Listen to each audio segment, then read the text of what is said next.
vậy nè chỗ này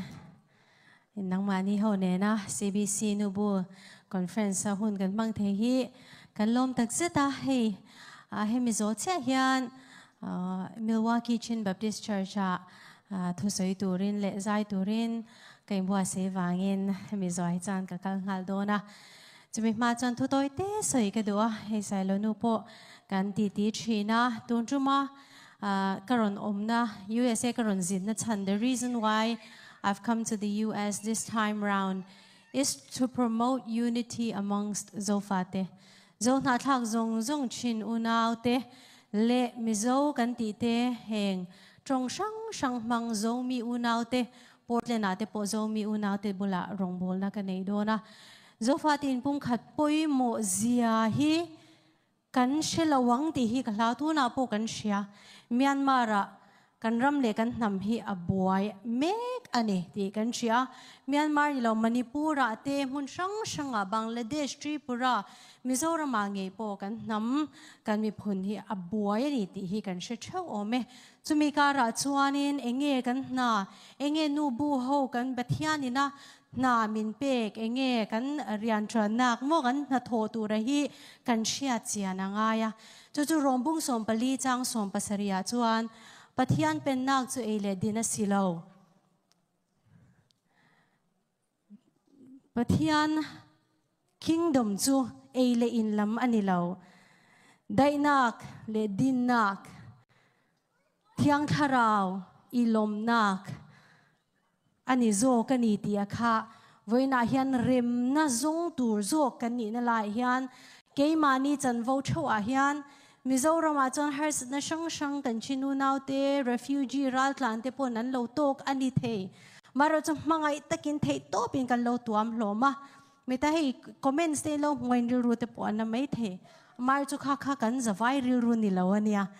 mangai na nen pathiani min phuar khoma tu ma harsat na harna kal tlang hian chu wang chon chu mi lama chon tangin pathiani nin pum khatura min du na lama hian tang tletin ramle namdam na turin ho u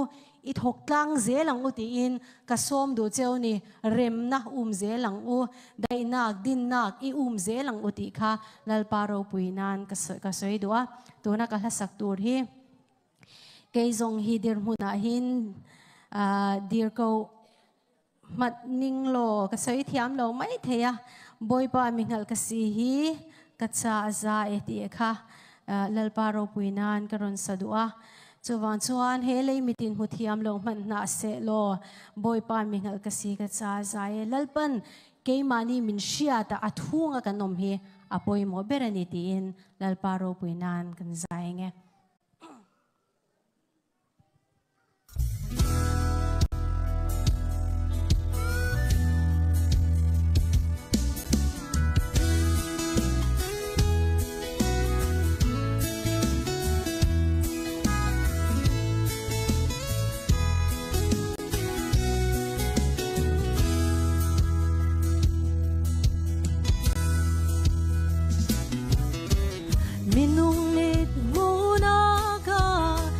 Tôn mắt nính lo mù khổ lâu thiên lung ser xiêm chân tôn bầu thân cả khối gom cha gây lâu mắt nính lo hạt lại bần lâu bôi ba gắn tiết challenge bass không ai min tin nhầm sắc đều đón nha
chát na lian ngân chinh san nè san khai lâu mi xóa đi là cái đồ xa tu na khi sung lối tu cái xa